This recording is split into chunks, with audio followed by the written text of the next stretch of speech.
Amigos, la historia de la aviación naval de la Segunda Guerra Mundial es un triunfo, un relato de heroísmo y grandes batallas. Pero detrás de esta fachada se esconde uno de los desastres de ingeniería más vergonzosos, sobre los que se prefiere guardar silencio. Les presento al Fairey Fulmar, un caza que debía defender a la flota, pero que en realidad se convirtió en una trampa mortal para sus propios pilotos. ¿Cómo pudo el mando británico permitir que este ladrillo volador llegara siquiera al frente? ¿Por qué los chicos sobre Ceilán y el Atlántico tuvieron que pagar con sus vidas por los errores de los estrategas de escritorio? Estamos acostumbrados a admirar la aviación británica, pero hoy les mostraré su lado oscuro y escandaloso. He desenterrado detalles que rara vez se publican en los libros de texto. Abróchense los cinturones. Nos sumergimos en el epicentro de uno de los fracasos más sonados de la Segunda Guerra Mundial. Recomiendo ver el video hasta el final, donde explicaré por qué a veces un avance de ingeniería resulta ser un verdadero crimen. Comencemos. En la década de 1920, Gran Bretaña producía los mejores cazas embarcados del mundo. Esto no es una exageración patriótica. Es un hecho reconocido por todos, incluidos aquellos que 20 años después estarían en el bando contrario. Los primeros portaaviones de serie, las primeras técnicas refinadas de aterrizaje en cubierta, la primera línea de aviones navales construidos a medida. La aviación naval británica de aquellos años no era solo una flota con aviones a bordo, era el estándar al que todos aspiraban y el que todos compraban con avidez. Y de hecho, compraban. En 1927, una delegación japonesa llegó a Gran Bretaña con un objetivo específico, no de turismo. La empresa Gloster les ofreció una licencia para producir el caza embarcado Gloster Gambit, una evolución directa del caza terrestre Gloster Gamecock, adaptado a las necesidades de la flota de portaaviones. El motor también era británico, el Bristol Jupiter Serie 6, una licencia separada, un contrato separado. El acuerdo se cerró y los japoneses se fueron con un juego completo de documentación. En 1929, la nueva máquina entró en servicio con la aviación naval japonesa bajo la designación Nakajima A1N1 Tipo 3. Se construyeron 150 aviones, teniendo al portaaviones Hosho como base principal. En 1932 vieron combate durante el llamado Incidente de Shanghái, y el avión permaneció en la primera línea de la aviación naval japonesa hasta 1935. La parte británica estaba satisfecha. Fue un buen negocio comercial, un aliado fortalecido, la tecnología puesta en marcha y dinero en la caja. Nadie hizo la pregunta sencilla: ¿qué pasaría si el aliado deja de serlo algún día? Y eso es exactamente lo que ocurrió. 13 años después, los portaaviones japoneses entrarían en el Océano Índico con pilotos cuya escuela de aviación creció, en parte, a partir de diseños británicos, motores británicos y manuales de pilotaje británicos. Un ladrillo en los cimientos de la misma aviación que dictaría las reglas sobre Ceilán en 1942 era británico, pagado y entregado voluntariamente. Pero no hay necesidad de volver a 1929, eso está claro. Es más interesante observar lo que sucedía dentro de la propia Gran Bretaña. En aquellos años, la industria aeronáutica británica trabajaba bajo un principio que hoy llamaríamos una elegante solución de ingeniería. ¿Por qué diseñar un avión embarcado desde cero si ya hay una gran máquina terrestre volando cerca? Tomas el fuselaje terminado, pliegas las alas, refuerzas el tren de aterrizaje, añades un gancho de aterrizaje, lo pruebas y lo pones en servicio. Eso es todo. La lógica era impecable y el resultado excelente. El problema era que esta sobria lógica de ingeniería funcionaba solo mientras se tomaran decisiones sobrias en el almirantazgo, y a finales de los años 30 comenzaron a tener graves problemas con la sobriedad. La primera víctima de estos problemas fue una pregunta que suena completamente inocente. ¿Con qué caza enfrentaría la flota británica un conflicto importante? La respuesta a esta pregunta llevó varios años, y cuando finalmente se encontró, hubiera sido mejor que nunca la encontraran. En septiembre de 1939, la flota británica tenía un caza embarcado, un biplano, el Gloucester Sea Gladiator, 2 alas, cables entre ellas, cabina abierta en las versiones iniciales, una máquina que estaba estructuralmente mucho más cerca de los aviones de la Primera Guerra Mundial, de lo que parecía a primera vista. Velocidad máxima, poco más de 400 km por hora. Armamento, 4 ametralladoras de 7,7 milímetros. La producción de esta máquina se detuvo solo a finales de 1939, no en 1936 ni 1937, sino a finales de 1939, cuando el conflicto ya había comenzado. Se construyeron menos de 100 máquinas. Es importante ser honestos aquí. El Gloucester Sea Gladiator no era un mal avión. Para mediados de los años 30, era una máquina perfectamente moderna, bien equilibrada, con una maniobrabilidad decente y un diseño probado. Los pilotos lo respetaban y los ingenieros lo entendían. El problema no era el avión, el problema era el calendario, porque ya no era 1935, era 1940. Y mientras los pilotos navales británicos llevaban sus biplanos sobre los fiordos noruegos, los pilotos alemanes volaban hacia ellos en Messerschmitt Bf-109 y a una velocidad de 570 km por hora. Una diferencia de 170 km por hora no es solo una cifra en una tabla. Significa que el enemigo te alcanza cuando quiere y se va cuando decide. En la campaña de Noruega de 1940, el Sea Gladiator se utilizó desde portaaviones y de nuevo en el Mediterráneo entre 1940 y 1941. Los pilotos exprimían todo lo posible de la máquina y un poco más. Confiaban en su habilidad, experiencia y conocimiento de su avión, hasta el último tornillo. Uno de los episodios más famosos fue la defensa de Malta, en el verano de 1940. Unos pocos Sea Gladiator, del grupo conocido extraoficialmente como el Halfar Fighter Flight, un equipo de pilotos del escuadrón 802 de la flota, defendieron la isla de las incursiones italianas. Uno de estos aviones fue derribado el 31 de julio de 1940. La potencia aeronaval número 1 del mundo entraba en el mayor conflicto del siglo con un caza embarcado creado en 1934. Podrían estar pensando, ¿cómo ocurrió esto? ¿Dónde estaba el avión nuevo?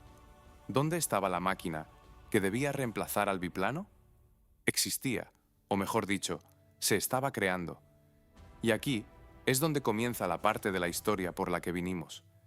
Porque un avión nuevo apareció en 1940, con un motor Rolls-Royce Merlin y 8 ametralladoras montadas en las alas. Esperen, ¿2 personas? ¿En un caza? Exactamente.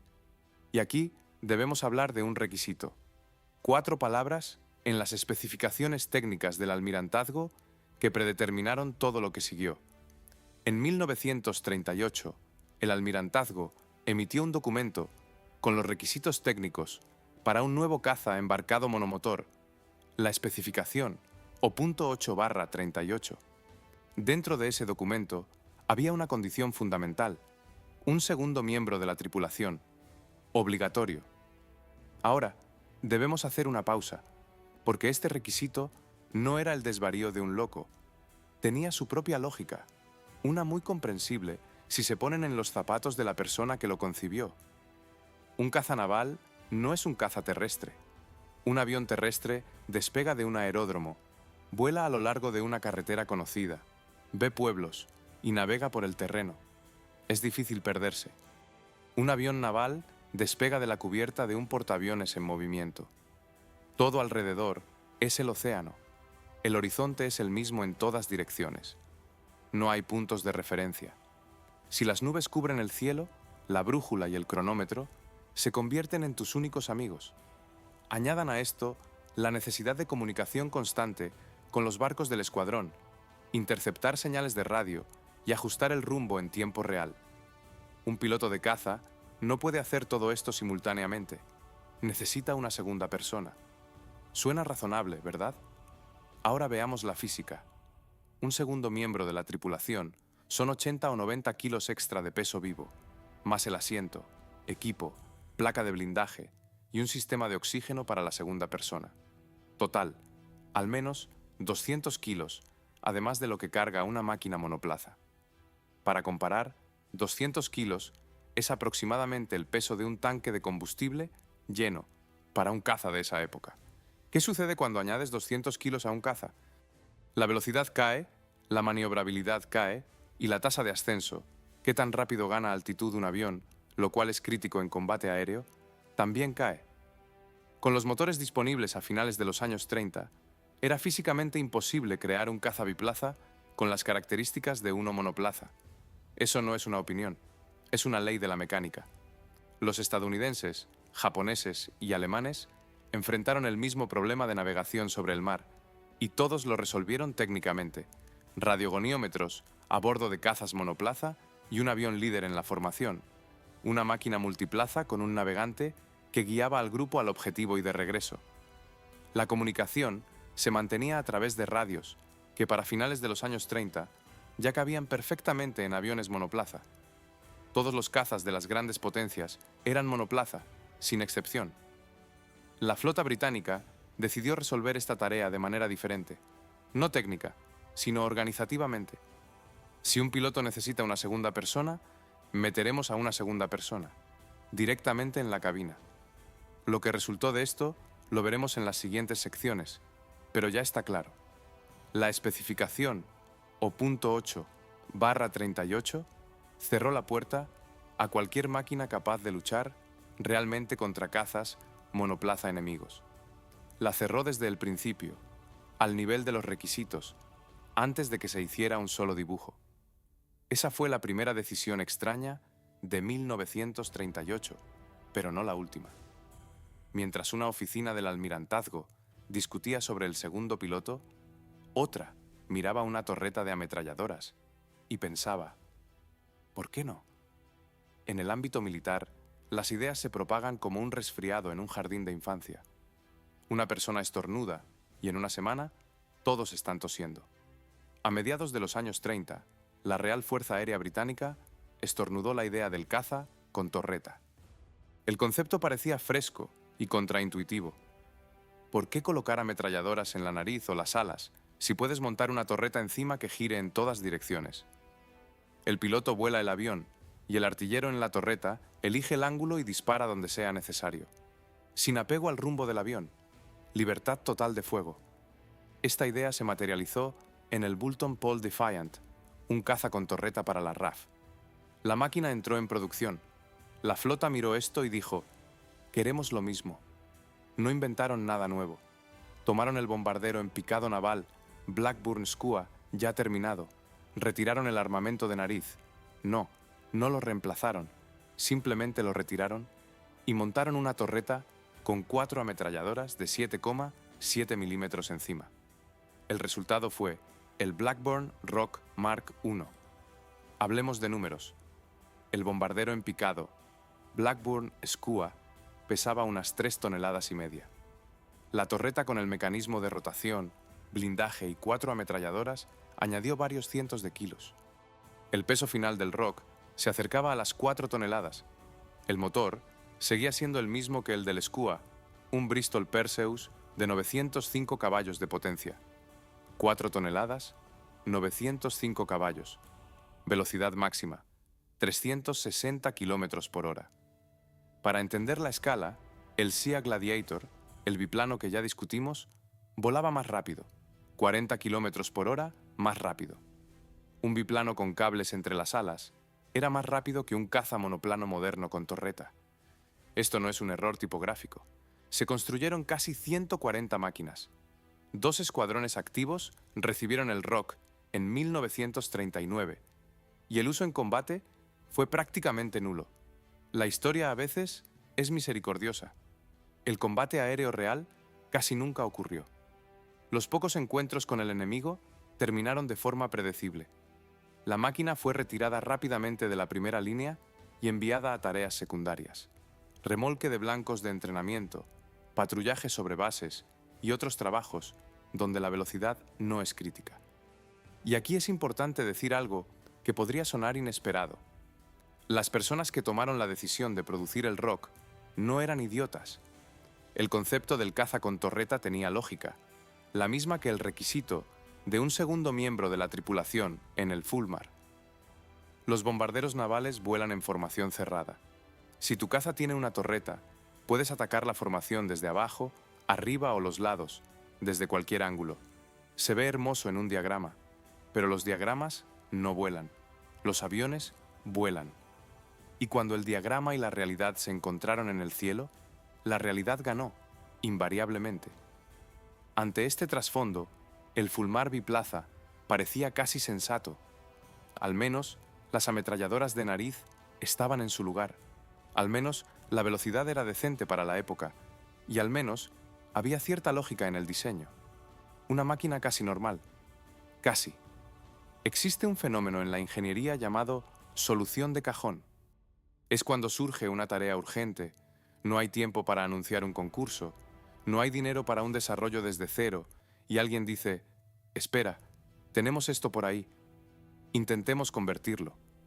Así fue exactamente como nació el Fairey Fulmar.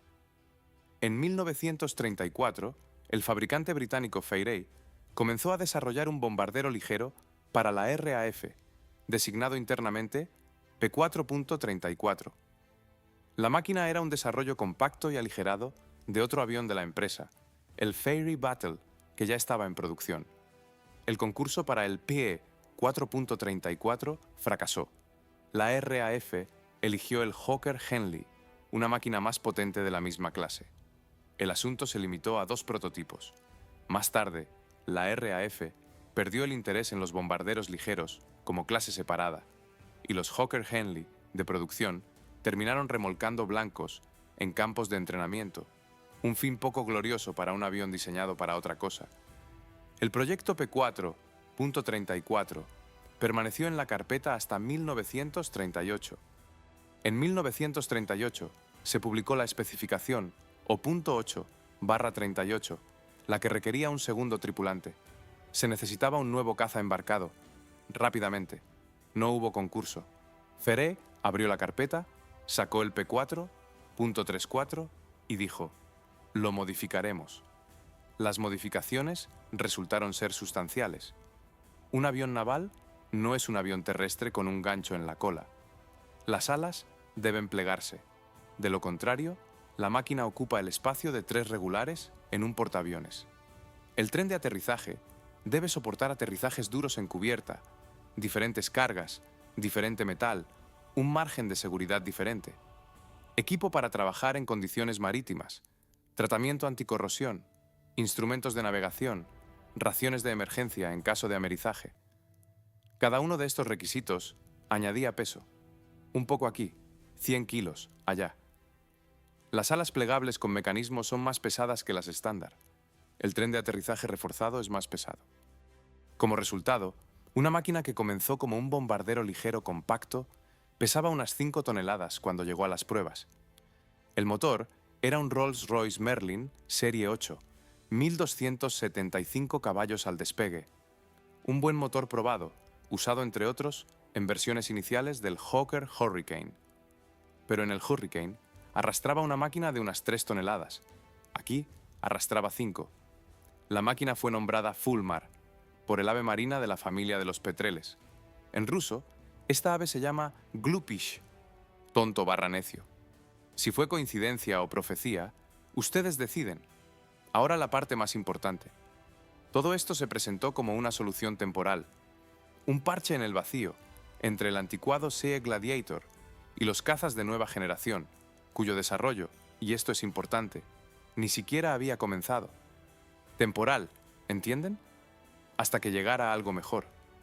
Las soluciones temporales, en la producción militar, tienen una propiedad extraña. Se vuelven permanentes. 600 máquinas producidas. Eso, lo siento, ya no es solo un parche. Pero más sobre eso, más tarde. Primero, las cifras. Porque cuando el Fulmar comenzó las pruebas y los pilotos de prueba empezaron a registrar resultados, esos números contaron la historia mejor que cualquier palabra. Hablemos de las cifras. Sin tablas, son aburridas. Hablemos de lo que esas cifras significaban para una persona viva en la cabina. Fiery Fulmar, Mark I, motor Rolls-Royce, Merlin, serie 8, 1200, 75 caballos de fuerza al despegue, velocidad máxima, 410 km por hora, tasa de ascenso, poco más de 350 metros por minuto, peso al despegue, unas 5 toneladas. En enero de 1941 apareció la segunda modificación, el Fulmar Mk2. El motor se cambió a un Rolls-Royce Merlin, serie 30, 1306 caballos de fuerza al despegue. La velocidad aumentó a 428 km por hora, 18 km por hora de ganancia debido a un cambio de motor. Los ingenieros se esforzaron, pero la física no negociaba. Ahora, el contexto. En el mismo año, 1940, el caza alemán Messerschmitt Bf-109, no uno experimental, sino uno estándar de producción masiva, desarrollaba una velocidad de unos 570 km por hora. La diferencia con la segunda modificación del Fulmar es de casi 140 km por hora. ¿Qué significa esto en la práctica? Imaginen una autopista. Dos autos circulan por ella. Uno va a 140 km por hora, el otro a 100. El primero alcanza inevitablemente al segundo. No importa cómo gire el volante el segundo piloto, cómo maniobre o cuánto se esfuerce. Si el primero quiere alcanzarlo, lo hará. Si el primero quiere irse, se irá. 140 km por hora de diferencia es una sentencia de muerte. El caza embarcado japonés Mitsubishi A6M2, conocido como Zero, alcanzaba unos 533 km por hora. La diferencia con el Fulmar Mk2 es de más de 100 km por hora, un poco menos que con el Bf-109, pero la esencia es la misma.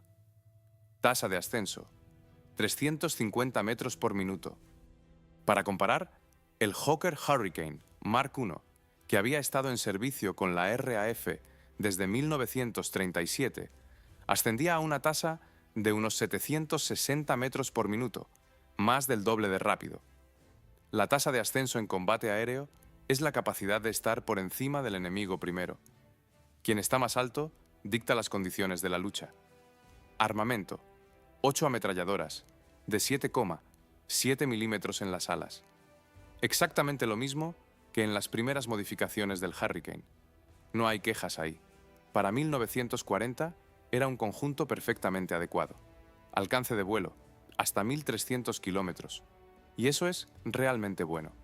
Para un caza embarcado de esa época, un alcance de 1.300 kilómetros era un argumento serio. Era exactamente lo que permitía usar al Fulmar como explorador, un papel que la máquina realizaba bastante decentemente. La visibilidad de la cabina era excelente. La cabina estaba situada prácticamente en el borde delantero del ala. El piloto se sentaba alto y veía mucho. El manejo a bajas velocidades era bueno. La máquina perdonaba aterrizajes bruscos en cubierta, lo cual significa algo, ya que un aterrizaje en cubierta no es un toque suave en la pista, sino un impacto. La durabilidad estructural era alta. Todas estas son ventajas honestas, reales, no inventadas para consolarse. Pero seamos francos. El alcance, la visibilidad y la durabilidad son las cualidades de un explorador y un entrenador. Un caza se define por una sola cosa. ¿Puede alcanzar al enemigo y escapar de él? Según este criterio único, el Fulmar perdía contra todos los cazas actuales de las grandes potencias. Los pilotos lo sabían, no tenían ilusiones, se sentaban en la cabina, miraban los instrumentos y entendían lo que pilotaban. Y aún así, volaban. Hay un viejo dicho de aviación: la máquina es la mitad de la batalla, la segunda mitad es la persona en la cabina. Si la persona es significativamente mejor que el enemigo, a veces se perdona una mala máquina, a veces. En el escenario del Mediterráneo, este dicho funcionaba, exactamente hasta que apareció un enemigo realmente serio en el cielo. La campaña de Noruega de 1940 fue el primer uso en combate del Fulmar. La máquina operaba desde portaaviones, cubriendo barcos y operaciones terrestres. Las campañas italianas de 1940 a 1941 añadieron experiencia.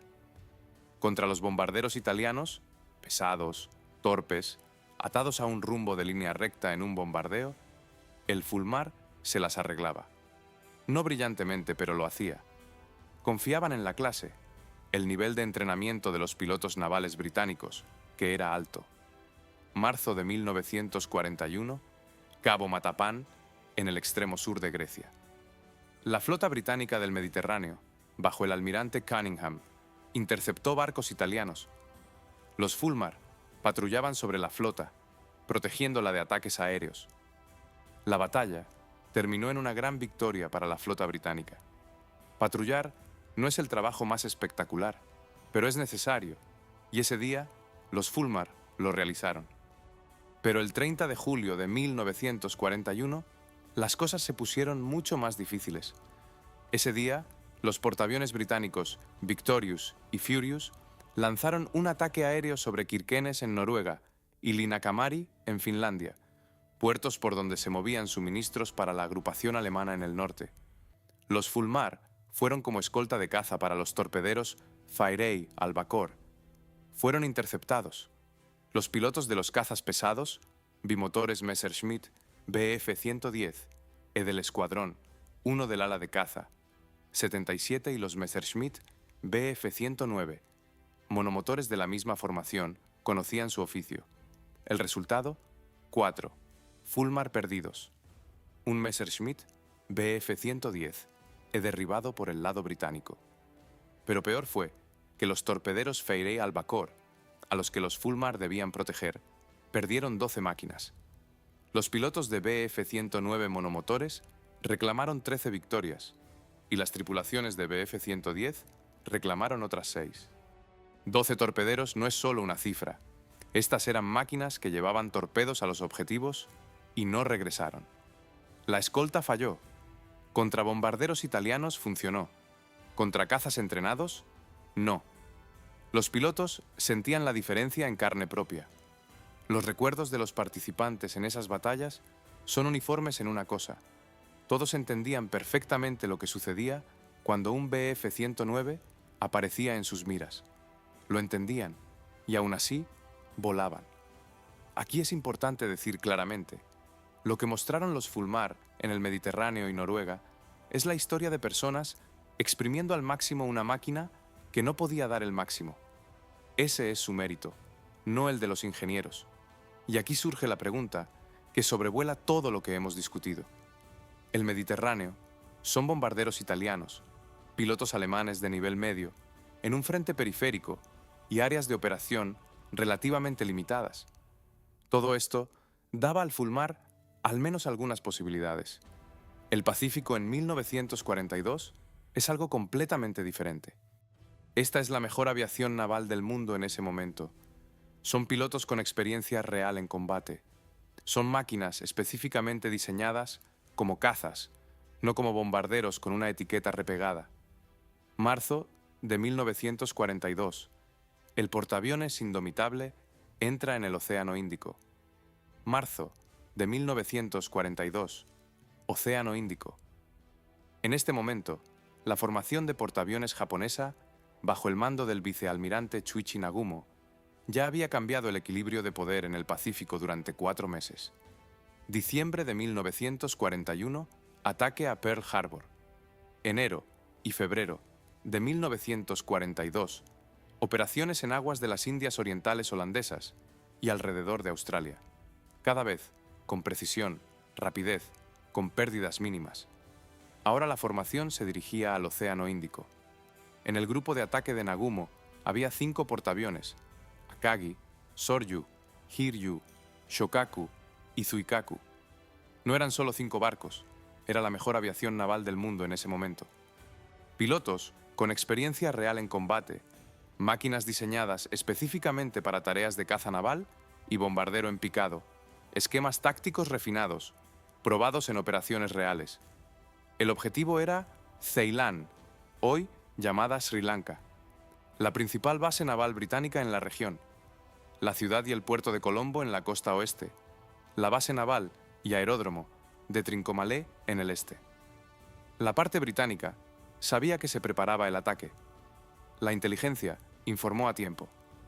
Las fuerzas principales de la Flota del Este, bajo el almirante James Somerville, se retiraron al océano abierto, más lejos de la costa, donde los aviones de portaaviones no podían alcanzarlos. Una decisión inteligente, una decisión correcta. En Ceilán, las unidades de aviación permanecieron. El portaaviones Indomitable, que llegó al Océano Índico en marzo de 1942, llevaba, entre otros, al Escuadrón Aéreo Naval 800 con Fulmar Mk2. Las máquinas estaban ocupadas patrullando y aún no se habían encontrado con el enemigo. En la propia isla estaban basadas 3 unidades de Fulmar. Primero, el Escuadrón Aéreo Naval 803. Segundo, el Escuadrón Aéreo Naval 806. Tercero, el Escuadrón 273 de la RAF. Y aquí deberíamos detenernos. El Escuadrón 273 estaba listado como una unidad de reconocimiento. Hasta hace poco volaba los viejos torpederos Vickers Wildebeest, biplanos cuya edad superaba los 10 años en ese momento. El reequipamiento a Fulmar sucedió justo antes del ataque. Las máquinas fueron transferidas por la flota y la tripulación fue reclutada a la mitad del Escuadrón Aéreo Naval 808. Los pilotos del 808 terminaron allí después de que el portaaviones Ark Royal fuera torpedeado y se hundiera en el Mediterráneo en noviembre de 1941. Gente sin barco, transferida a máquinas extranjeras en un escuadrón extranjero. Total, unos 40 Fulmar en Ceilán, más 54 Hurricane de la RAF, 7 de los cuales eran la primera modificación, la más temprana y menos potente. En el papel, 40 Fulmar más 54 Hurricane es una fuerza seria. En el papel. En la práctica, una formación variopinta de diferentes tipos de máquinas, pilotos con diferente experiencia, unidades que acababan de subir a tecnología desconocida, contra la mejor formación de portaaviones del mundo. 5 de abril de 1942, domingo por la mañana. Sobre la costa oeste de Ceilán, aparecieron los primeros aviones japoneses. El 5 de abril de 1942 era domingo, domingo de Pascua. Sobre Colombo, la principal ciudad y puerto de Ceilán, donde se ubicaban la base naval y el aeródromo, el sol brillaba desde la mañana. Aquellos que estaban allí esa mañana recordaron una mañana tropical ordinaria. Aire húmedo, olor a océano, pájaros. Alrededor de las 8 de la mañana, aviones japoneses aparecieron en el horizonte. La oleada sumaba más de 100 máquinas, bombarderos en picado Aichi de 3-1, bombarderos horizontales Nakajima B 5N2 y cazas de escolta Mitsubishi A6M2. Las tripulaciones habían pasado por Pearl Harbor y por operaciones en las Indias Orientales holandesas. Sabían su oficio. La parte británica recibió una advertencia. Los aviones comenzaron a despegar para la intercepción. De todos los Fulmar basados en Ceilán, 6 máquinas entraron en combate sobre Colombo. 6 del Escuadrón Aéreo Naval 803. ¿Por qué solo 6? Es una pregunta para la que las fuentes dan respuestas diferentes. El resto de las máquinas en ese momento estaban en tierra u ocupadas con otras tareas. La mayor parte de la carga de la intercepción fue soportada por los Hurricane de la RAF. Fueron los primeros en entrar en la lucha. Los 6 Fulmar del Escuadrón 803 fueron a la intercepción. 4 de ellos no regresaron al aeródromo. 4 de 6. Los pilotos británicos y las tripulaciones antiaéreas presentaron 24 reclamos de victoria después de la batalla. 24 aviones japoneses derribados, si se suman todos los informes. El lado japonés confirma 7 pérdidas, 6 bombarderos en picado, Aichi de 3-1 y un caza Mitsubishi A6M2. 24 victorias reclamadas, 7 confirmadas. Antes de decidir que alguien está mintiendo, detente. Esto no es una mentira. Esto es lo que en aviación se llama la niebla de guerra. Cuando docenas de aviones giran en el cielo simultáneamente, cuando todo sucede en segundos, Cuando la adrenalina hace que cada momento sea 3 veces más corto que la realidad, varios pilotos reclaman fácilmente la misma máquina como su victoria. Esto sucedía en todas las fuerzas aéreas de todos los países que participaban en ese conflicto. 7 pérdidas confirmadas en el lado japonés es un resultado honesto de una batalla en la que los británicos defendieron su base y actuaron en condiciones difíciles. No es una vergüenza, pero para los Fulmar específicamente, un hecho: 4 máquinas de 6 no regresaron. Según los reclamos de los muchachos marineros, hubo una victoria. La proporción habla por sí misma. No tiene sentido buscar culpables entre los pilotos.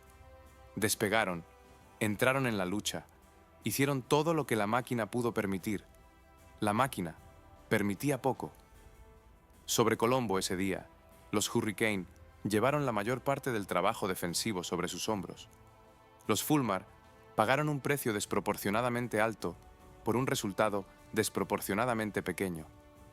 Ese fue el primer recuento. 4 días después se presentaría el segundo, y resultaría ser mucho más pesado. 9 de abril de 1942, 4 días después de Colombo. Ahora el objetivo de la formación japonesa es Trincomalee, una base naval en la costa este de Ceilán. Estratégicamente más importante que Colombo, fue aquí donde estaba estacionado el portaaviones Hermes, uno de los portaaviones británicos más antiguos, puesto en servicio en 1924. Hermes fue el primer portaaviones del mundo diseñado específicamente como portaaviones, no convertido de un acorazado o crucero, sino construido desde cero para este papel. En 1942 tenía 18 años. Para los estándares de los buques de guerra, es mucho. La velocidad era baja. Sus propios aviones no estaban a bordo en ese momento. Se enviaron a un aeródromo en tierra por adelantado. El mando sabía de la amenaza. Hermes salió de Trincomalee por adelantado. Se suponía que debía alejar el barco de un posible ataque, como habían hecho las fuerzas principales de la flota. Pero el barco no logró alejarse lo suficiente. En la mañana del 9 de abril, estaba frente a la costa este de Ceilán, acompañado por un solo destructor, el australiano Vampire. La aviación japonesa descubrió ambos. Ahora sobre los Fulmar. En el aeródromo de China Bay, cerca de Trincomalee, estaba el escuadrón 273 de la RAF, 16 máquinas, una unidad completa. Parecería, aquí hay protección para el Hermes. Pero los Fulmar no participaron en absoluto en repeler el ataque sobre Trincomalee. En cambio, un grupo de 6 máquinas fue enviado a escoltar bombarderos Bristol-Blenheim. Iban a atacar la formación de Nagumo en mar abierto. La tarea fue establecida. Los aviones partieron. Luego, la tarea cambió. Los 6 Fulmar fueron redirigidos al Hermes. Volaron. Se dieron prisa. Llegaron alrededor de las 10 de la mañana. Para ese momento, las primeras bombas ya habían golpeado al portaaviones. Los bombarderos en picado, Aichi de 3-1 japoneses, trabajaron con precisión. 85 máquinas estaban sobre el objetivo. Las bombas eran perforantes. Cada una pesaba unos 220 kilos. Más de 20 impactos directos en un barco. Para entender la escala, 20 impactos de bombas perforantes de 220 kilos no es daño. Es el fin. El acero se desgarra. Los mamparos no aguantan. El barco pierde flotabilidad más rápido de lo que la tripulación logra hacer algo. Hermes se hundió. Junto con él, el destructor Vampire. Junto con el portaaviones, 307 personas de la tripulación no regresaron, incluido el comandante del barco. Esto es más de la mitad de los que estaban a bordo. Mientras los 6 Fulmar volaban hacia el Hermes, el portaaviones ya estaba recibiendo impactos. Cuando llegaron, era demasiado tarde. Esto no fue un fracaso de los pilotos. Los pilotos cumplieron lo que se les ordenó. Primero, escoltar a los bombarderos. Luego, ir al Hermes. Fueron. Fue un fracaso al nivel de las decisiones. ¿Quién, dónde y cuándo? El precio de estas decisiones resultó ser extremadamente concreto. Pero la historia del 9 de abril no termina ahí. Porque cuando los 6 Fulmar finalmente se encontraron sobre el lugar del hundimiento del Hermes, se encontraron con bombarderos en picado japoneses que ya habían liberado sus bombas y estaban completamente listos para la batalla. En el lugar del hundimiento del Hermes llegaron 8 Fulmar. 8 máquinas de los escuadrones aéreos navales, 803 y 806. El portaaviones ya descansaba en el fondo. Los bombarderos en picado, Aichi de 3-1, japoneses, en clasificación aliada recibieron la designación BAL. Habían soltado sus bombas y ahora giraban sobre el Océano Índico sin carga. Sin carga, esa es una palabra importante. Ahora explicaré por qué. Un bombardero en picado, con una bomba, y uno sin una bomba, son oponentes fundamentalmente diferentes. Con una bomba, la máquina es más pesada, limitada en maniobras, y obligada a seguir una trayectoria determinada hacia el objetivo. Sin bomba, es ligera, libre y capaz de hacer lo que el piloto considere necesario. Las tripulaciones de los BAL japoneses, en abril de 1942, habían pasado por Pearl Harbor, por operaciones en las Indias Orientales holandesas y por Colombo 4 días antes. Eran personas experimentadas en máquinas bien conocidas. La lucha duró unos 30 minutos. El lado japonés admite la pérdida de 4 Aichi de 3-1 en esa salida por todas las razones. El lado británico echó de menos 2 Fulmar. Según una serie de fuentes, otra máquina del escuadrón 273 de la RAF. ¿Este fue el resultado? Ahora, la paradoja. Los pilotos británicos que participaron en esa lucha notaron una cosa en sus informes. La velocidad y maniobrabilidad de los bombarderos en picado japoneses resultaron comparables a las de sus propios cazas. Esto les impactó. Esto los dejó perplejos. Abran un libro de referencia. El Aichi de 3-1 tenía una velocidad máxima de unos 389 km por hora. El Fulmar 2, 428. Según el libro de referencia, el BAL es más lento que el Fulmar por casi 40 km por hora. Los cazas británicos deberían haber tenido la ventaja. Entonces, ¿cuál era el problema? La cuestión es que el combate aéreo no es una carrera en línea recta. Es geometría en 3 dimensiones, donde la velocidad es solo un parámetro. El Fulmar pesaba unas 5 toneladas. Un Aichi de 3-1 sin bombas, unas 2,5 toneladas. La diferencia de peso es casi el doble. ¿Qué significa esto en un giro? Aquí hay una imagen simple. Tomen una bicicleta y un camión.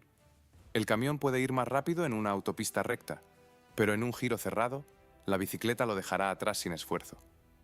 En una lucha prolongada y maniobrable, una máquina ligera con un piloto experimentado consume la ventaja de velocidad de una máquina pesada muy rápidamente. El Fulmar perdía velocidad en un giro significativamente más rápido que el BAL ligero. Mientras el Fulmar completaba un giro, el bombardero en picado japonés ya estaba ocupando una posición conveniente. Añadan a esto experiencia. Los pilotos de BAL conocían las capacidades de sus máquinas a fondo. Sabían cómo exprimir al máximo un avión ligero en combate cercano. Los pilotos británicos volaban una máquina que inicialmente no fue diseñada para el combate cercano. Los pilotos decían que el bombardero en picado japonés maniobraba como un caza. Según el libro de referencia, eso es imposible. Pero en la cabina de un avión no hay libros de referencia. Solo está lo que ves frente a ti. Lo que los pilotos británicos vieron en esos 30 minutos sobre el Océano Índico confirmó todo lo que ya se sabía sobre el Fulmar. Lo confirmó duramente, sin derecho a apelación. El Océano Índico puso fin a esto, pero no el último en la historia de esta máquina. Mayo de 1942.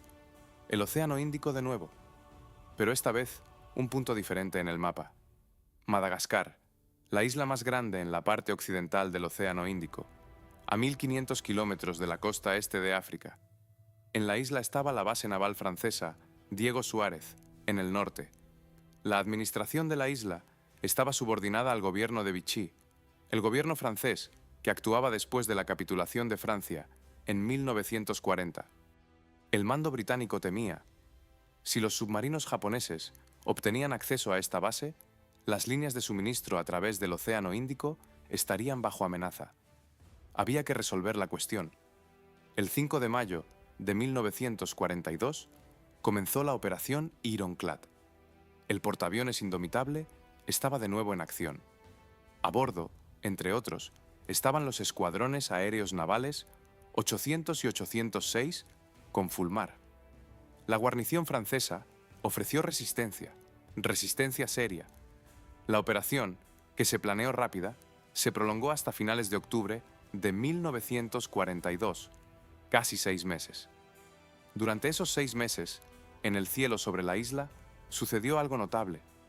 Los combates aéreos con aviones franceses no fueron realizados por los Fulmar. Fueron liderados por el Grumman Martlet Mark II, cazas embarcados estadounidenses suministrados a la flota británica. En su patria, era el Grumman F-4, F Wildcat, uno de los mejores cazas embarcados de su tiempo. Velocidad bajo 500 km por hora, buena maniobrabilidad, diseñado como caza, y era un caza. Los Fulmar estaban ocupados en ametrallamientos y patrullas. Piensen en esta disposición. Una máquina oficialmente listada como caza embarcado es retirada de las tareas de caza y trabaja sobre objetivos terrestres. Es reemplazada por un avión estadounidense que nadie asignó inicialmente a este papel, simplemente porque manejaba mejor lo que el Fulmar estaba formalmente destinado a hacer.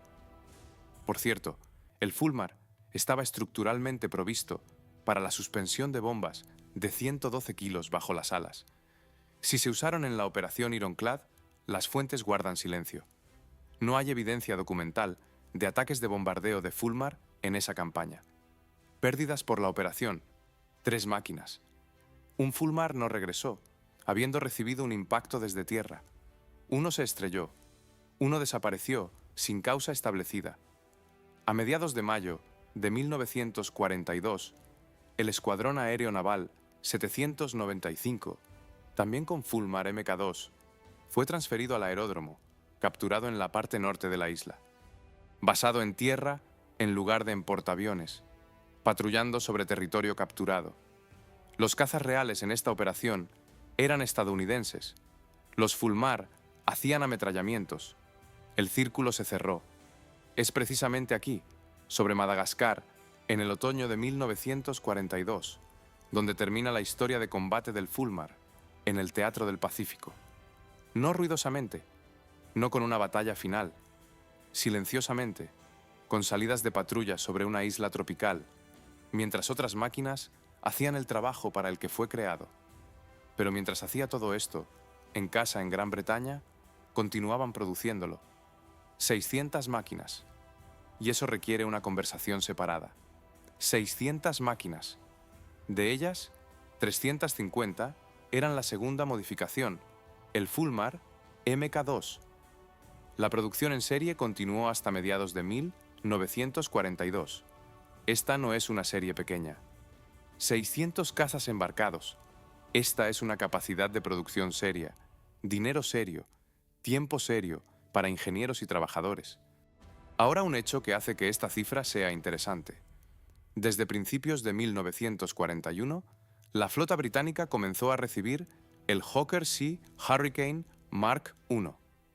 Este era, en esencia, el mismo Hawker Hurricane que ya volaba en la RAF durante 2 años, adaptado para el portaaviones.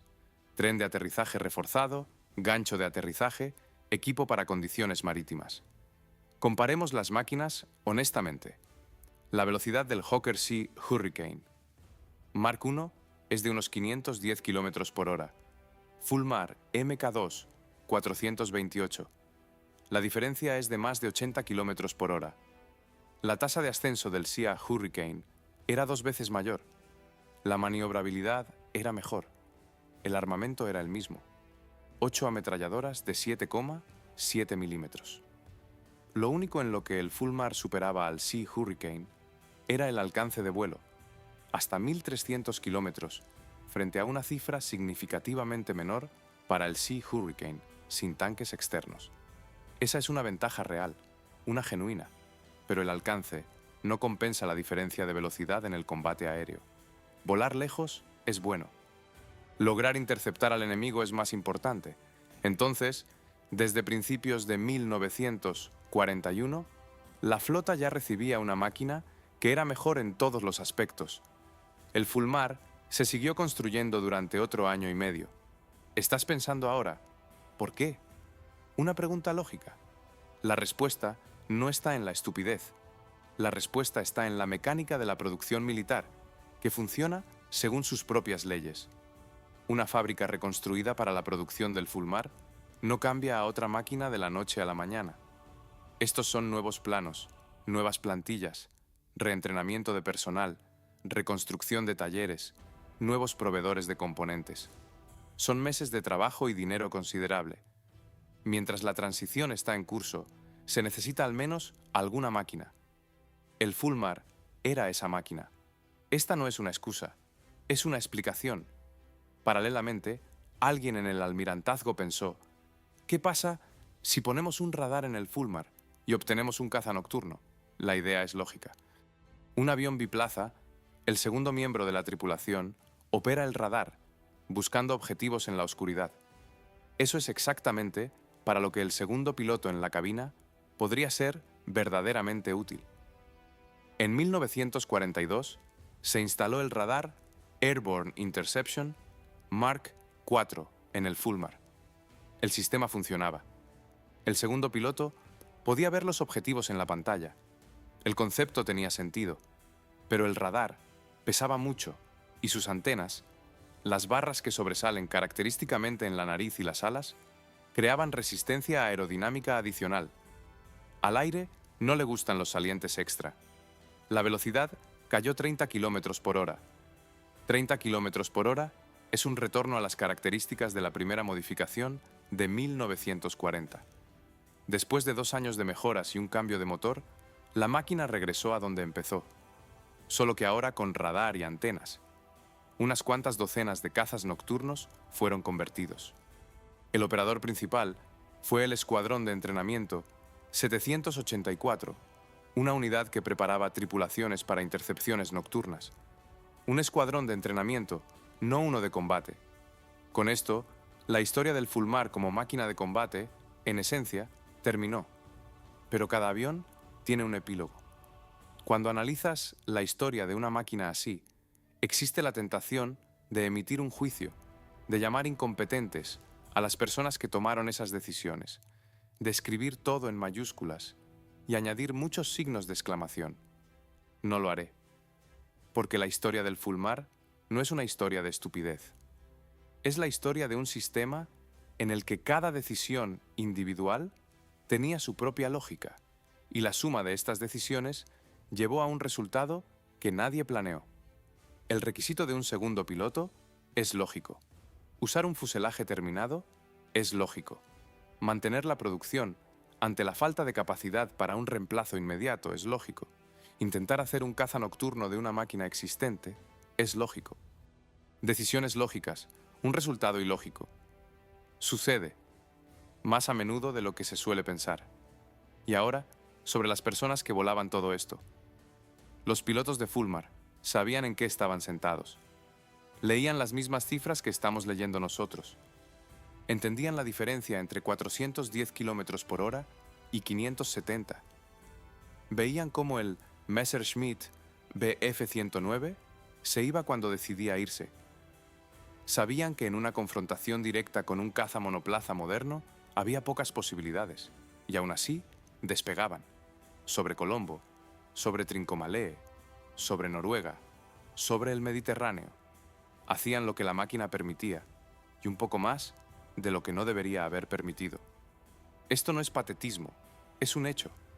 Al principio mencionamos que en latín esta ave se llama Fulmarus y en ruso Glupish, un viejo dicho sobre un yate y su nombre. Coincidencia o no, ustedes deciden. Pero aquí hay lo que es seguro. Los Glupishi, tontos, en esta historia no fueron los pilotos.